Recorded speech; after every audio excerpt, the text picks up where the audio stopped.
आप भी बोलिए, मैं भी रानी चेन्नम्मा हूँ। तभी तो इस अभियान को सफलता मिलेगी। यहाँ बैठी हुई हर महिला एक बार पूरे जोर से बोले, इस हॉल की आवाज़, ये यहाँ बाहर से आए लोगों को नहीं पता, गांधी कैंप में स्थित है ये हॉल, तो पूरे गांधी कैंप में जानी चाहिए कि मैं भी रानी चेन्नम्मा हूँ। Thank you. ये अभियान चलाने के लिए जो ज्ञान विज्ञान समिति ने चलाया है, मैं उस समिति को बधाई देती हूँ और शुभकामनाएं देती हूँ कि ये अभियान आगे भी ऐसे ही चलता रहे, फंड की कमी से बंद ना हो, हर प्रांत हर जिले में पहुँचे, ऐसी मेरी शुभकामना है। और मैं पढ़ रही थी, देख रही थी कि यहाँ बहुत ही चुनिंदा जो महिलाएं जो सोशल एक्टिविस्ट रही हैं सभी आई हुई हैं और अपने अपने विचार रखेंगी।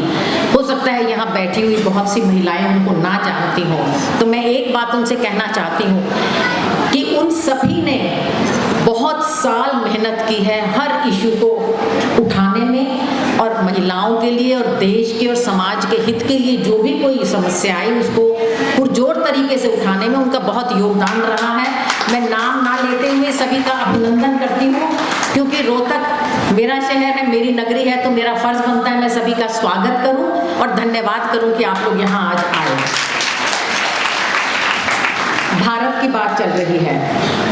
बहुत साल की गुलामी के बाद भारत आज़ाद हुआ था और आज़ादी से पहले ही कॉन्स्टिट्यूएंट असेंबली की स्थापना हो गई थी, संविधान निर्मात्री सभा, जिसमें उस समय 232 सदस्य थे। डॉक्टर राजेंद्र प्रसाद चेयरमैन थे, doctor Bhimrao Ambedkar drafting committee के चेयरमैन थे, और बहुत से उस समय के महान स्वतंत्रता सेनानी और बहुत से जो भी विचारक थे उन सभी को उसमें स्थान मिला था।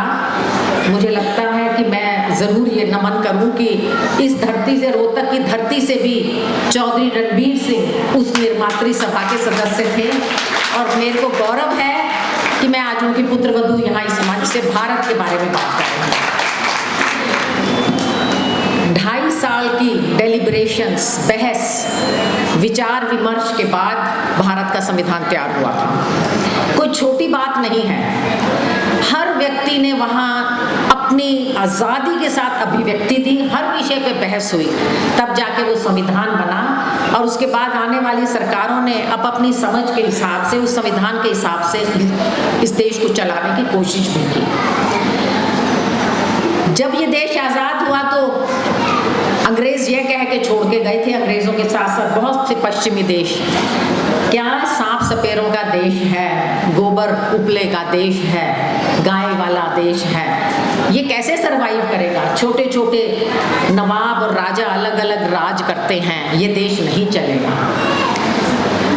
मेरा नमन अपने उन सभी पूर्वजों को जिन्होंने ना केवल इस भारत को मजबूत बनाया, लेकिन ऐसी प्रजातांत्रिक प्रणाली दी कि ये देश आज तक मजबूती से चल रहा है। और केवल प्रजातंत्र की सौगात ही नहीं दी, अमेरिका के साथ साथ तकरीबन उसके बराबर की पायदान पे आके खड़ा हो गया था हमारा भारत। लेकिन पिछले 10 साल में हमारी प्रजातांत्रिक व्यवस्था को बहुत गहरा आघात लगा है। पहले की सरकारों में भी जब भी कभी कोई अभिव्यक्ति की बात आई तो सारा सोशल एक्टिविस्ट समाज खड़ा हुआ कि नहीं, विचारों की, बोलने की स्वतंत्रता होनी चाहिए।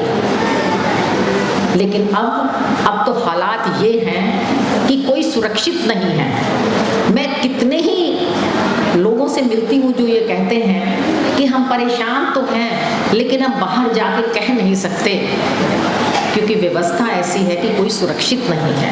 कितने दुर्भाग्य की बात है। एक देश जो आज़ाद हो गया और अपने आप को कहता है कि we are a democratic nation, वहाँ बोलने की आज़ादी नहीं है। ये बहुत दुखद बात है। पहले दशक में एक वैज्ञानिक सोच को आगे लेके चला गया था। उस सरकार ने बहुत वैज्ञानिक सोच के साथ, चाहे वो स्थापना IITs की हो, इसरो की हो, atomic institute, Bhabha atomic institute हो, IIMs हो, शिक्षा के क्षेत्र में, औद्योगिक क्षेत्र में, किसान के लिए इरिगेशन के क्षेत्र में, एक बहुत अच्छी पटरी लाइन बिछाई थी कि ताकि हमारा देश प्रोग्रेसिव कहलाए, और कहलाने भी लगा था। आज दुनिया में आईटी सेक्टर में हर जगह अच्छी पोस्ट पे इंडियंस बैठे हुए हैं। ये इस देश के लिए गौरव की बात है, और इस देश के पूर्वजों ने जो एक नींव रखी थी, ये उसी का रिजल्ट है। लेकिन आज हम क्या देख रहे हैं, वापस से हमारे देश के नेता ऐसे बयान दे देते हैं जिसमें कोई वैज्ञानिक तथ्य नहीं है। वो किसी प्रोग्रेसिव बात पे वोट नहीं मांगते आपसे। वो ये नहीं कहते कि हम आपका विकास करेंगे, वो ये नहीं कहते हम देश के विकास के लिए कोई संस्थान बनाएंगे। वो आपसे बात करते हैं नफरत की, जाति के नाम पे, धर्म के नाम पे। आज भी अगर इंडिया की पॉपुलेशन देखी जाए तो वर्ल्ड में 3rd या 4th नंबर पे मुस्लिम्स जो हैं हमारे देश में हैं। ऐसे देश में एक राजनीतिक पार्टी एक भी मुस्लिम को टिकट नहीं देती।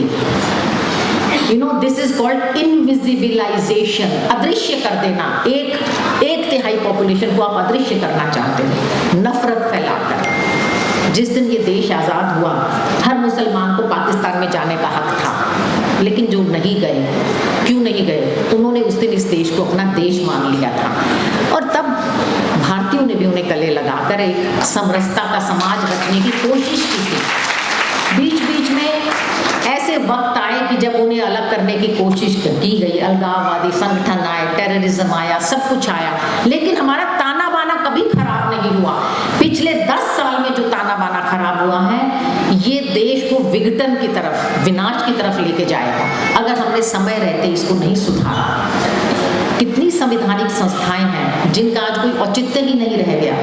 एक इलेक्शन कमीशन, किसी भी प्रजातंत्र की बेसलाइन होती है चुनाव कैसे कराए जाए, निष्पक्ष चुनाव हो। मैं इस बात में नहीं जाऊंगी क्योंकि अंजलि जी ने बहुत विस्तार से बता दिया कि लेवल प्लेइंग फील्ड तो खत्म कर ही दी। एक इलेक्शन कमीशन का काम होता था कि इलेक्शन को निष्पक्षता से चलाए। आज इलेक्शन कमीशन के मेंबर्स और चीफ इलेक्शन कमिश्नर बनाने के लिए जो कमेटी थी वो भी खत्म कर दी गई है, क्योंकि उसमें से चीफ जस्टिस ऑफ इंडिया को हटा दिया गया। केवल और केवल एक पार्टी के सदस्य बैठेंगे अपनी मर्जी से, चीफ इलेक्शन कमिश्नर बनेगा, बाकी इलेक्शन कमिश्नर बनेंगे। तो लेवल प्लेइंग फील्ड केवल फंड्स के मामले में, चंदे के मामले में नहीं खत्म हुई, निष्पक्षता के मामले में भी बिल्कुल खत्म कर दी गई है। सीबीआई, ईडी, किसी की कोई विश्वसनीयता नहीं रह गई। मैं तो बहुत ज्यादा सोशल मीडिया पे, मेरी एज ऐसी है, बहुत ज्यादा मैं सोशल मीडिया पे एक्टिव नहीं हूँ, पर फिर भी मैं देखती हूँ आजकल व्हाट्सएप पे मजाक बना हुआ, एक बड़ा गाना पॉपुलर हुआ है, ये ईडी क्या है, ये ईडी। आप मुझे यहाँ बहनें बैठी हैं, पढ़े लिखे लोग बैठे हैं, कोई 2-4 शायद मीडिया के साथी भी हो, किसी को याद आता है 10 साल पहले आपने ईडी का नाम सुना हो? आज ये ईडी का जिन्न कहाँ से निकल के आया कि दिन और रात हर ऑपोजिशन लीडर के पीछे ईडी है। और उन वाली बात, बड़े बड़े कॉर्पोरेट हाउसेस के पीछे ईडी है। चंदा दो, छूट जाओ, ऑपोजिशन वाले बीजेपी ज्वाइन कराओ, वॉशिंग पाउडर निरमा, सब केस खत्म। मैं नाम नहीं लूंगी क्योंकि ये राजनीतिक मंच नहीं है। कितने ही पॉलिटिकल लीडर्स ऐसे हैं जिन पे करोड़ों के केस थे, सीबीआई के और ईडी के, बीजेपी ज्वाइन करने के 2 या 3 महीने के अंदर वो खत्म कर दिए गए। ये आज का भारत है। ये कल्पना हमने नहीं की थी। ये देश आजाद हुआ, हम एक उन्नत वैज्ञानिक सोच रखने वाला प्रोग्रेसिव भारत चाहते थे। हम ऐसा भारत नहीं चाहते थे जहां गरीब और अमीर में इतना अंतर हो। अंजलि ने बताया सिर्फ 9 घरानों में सारी संपत्ति है, बाकी सब गरीबी रेखा के नीचे हैं। और फिर उनको क्या कहा जाता है, हम आपको 5 किलो अनाज दे तो रहे हैं, पेट भरो और चुप हो जाओ। हम भिखारी नहीं बनना चाहते, हमारे बच्चों को रोजगार चाहिए, हम अपने पैरों पर खड़े हो। हम ऐसा समाज चाहते हैं जहां हर परिवार स्वावलंबी हो, इनके दिए, किसी भी सरकार के दिए 5 किलो अनाज के ऊपर आश्रित ना हो। तो 5 किलो, चलिए वो जितना भी देते हैं, उनका मतलब ये है कि गरीब परिवार को तो भिखारी, हाथ में कटोरा देके भिखारी बना के छोड़ दो, और अमीरों को अमीर करते जाओ, सारी दौलत उनके हाथ में दे दो। इस भारत की कल्पना हमने नहीं की थी। हम ऐसा भारत चाहते थे जहां सबको बराबर अवसर मिले, जहां बराबरी हो, अभिव्यक्ति की स्वतंत्रता हो, काम करने की स्वतंत्रता हो, अपने धर्म को अपने तरीके से निभाने की स्वतंत्रता हो। ऐसे भारत की कल्पना हम करते हैं और आगे भी यही हम चाहते हैं। पॉलिटिकल मंच नहीं होते हुए ये मुझे कहना पड़ता है कि पिछले 10 साल में जो गिरावट भारत में आई है, चाहे वो प्रजातांत्रिक वैल्यूज हैं, चाहे वो बराबरी की वैल्यूज हैं, चाहे inequality between the rich and the poor है, वो इतनी ज्यादा है कि पिछले 60 साल में इतनी नहीं आई थी। कमियां हर सरकार में रही होंगी, लेकिन जो अब शब्द अजीब है, लेकिन आज जो नंगापन हो रहा है, वैल्यूज को जो बिल्कुल किनारे रख के खुले तौर पे तार किया जा रहा है, वो पहले कभी नहीं हुआ था। जुडिशरी, आप जुडिशरी से कितनी उम्मीद करेंगे? आपको पता है कितनी वैकेंसीज हैं, जजेस की सीट नहीं भरी जाती, केसेस 15-15 साल पेंडिंग रहते हैं। कहां से मिलेगा न्याय? आप न्याय की उम्मीद मत कीजिए। कितने ही डाटा उठा के देखिए, पिछले 10 सालों में कितने स्कूल कॉलेजेस बंद हुए हैं, स्कूल कॉलेजेस की फीस कितनी बढ़ाई गई है, कितने percentage of increase in the fees of government medical colleges, IITs and IIMs। इसका सीधा एक ही मकसद है, गरीब का बच्चा ना पढ़े, अमीर का बच्चा पढ़े। जब ये सरकारी संस्थान बने थे, यहाँ फीस ऐसे रखी गई थी कि हर परिवार अपने बच्चे को पढ़ाने का सपना देखता था, लेकिन पिछले 10 सालों में धीरे धीरे बराबर फीस बढ़ाई जा रही है, जिससे कि हमारा गरीब का बच्चा आज पढ़ाई पूरी नहीं कर सकता। ये छोटे छोटे संकेत होते हैं कि कैसे धीरे धीरे एक वर्ग को बिल्कुल पीछे किया जा रहा है, दूसरे वर्ग को ऊपर किया जा रहा है। आज वक्त है कि अगर हमने भी आवाज नहीं उठाई, अगर हम सब संगठित होकर आवाज नहीं उठाई, ये ऐसे ही चलता रहेगा। और इसमें मेरा मानना ये है कि हम महिलाओं का बहुत बड़ा योगदान हो सकता है। जब महिलाएं इकट्ठी हो जाती हैं ना, दुनिया पलट सकती हैं। मैं अक्सर कहीं जाती थी तो मेरा इंट्रोडक्शन ये दिया जाता है कि मैं उनकी पत्नी हूँ और हर सफल पुरुष के पीछे एक नारी है। तो मैं कई बार अपने एंकर से पूछती थी जो स्टेज कंडक्ट करते थे, मैंने कहा ये मैं पीछे नहीं हूँ, मैं साथ में हूँ, मैं आगे भी नहीं जाना चाहती, पर साथ में तो रखो मुझे, मैं उस सफल पुरुष के साथ खड़ी हूँ।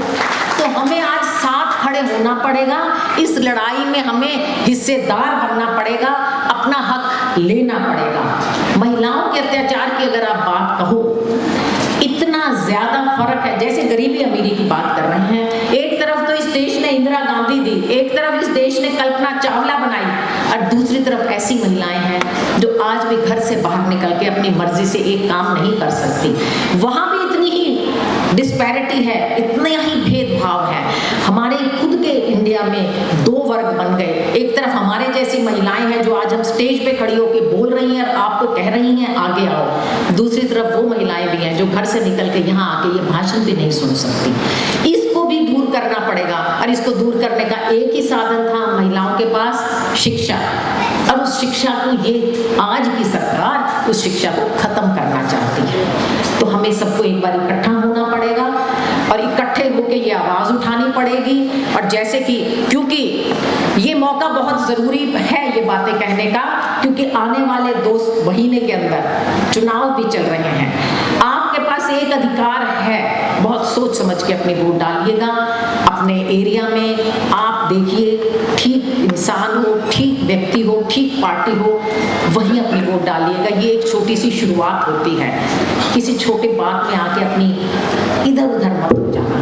अब मैं ये समझती हूँ कि जब महिलाएं इकट्ठी होती हैं, राज बदलती हैं, तख्त तो ताज बदलते हैं।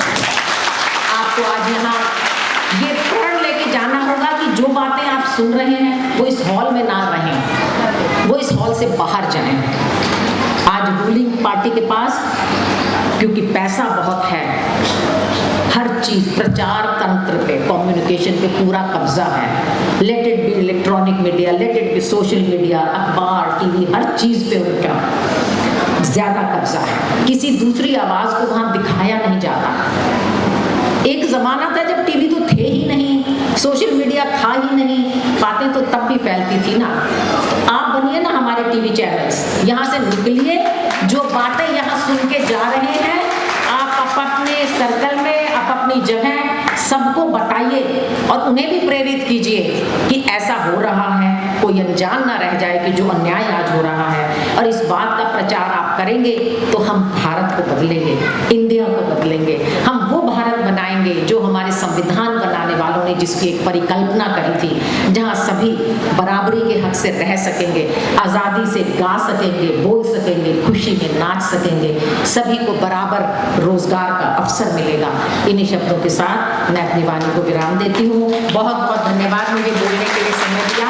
और मनीषा जी, मैंने टाइम एक्सीड नहीं किया। Thank you.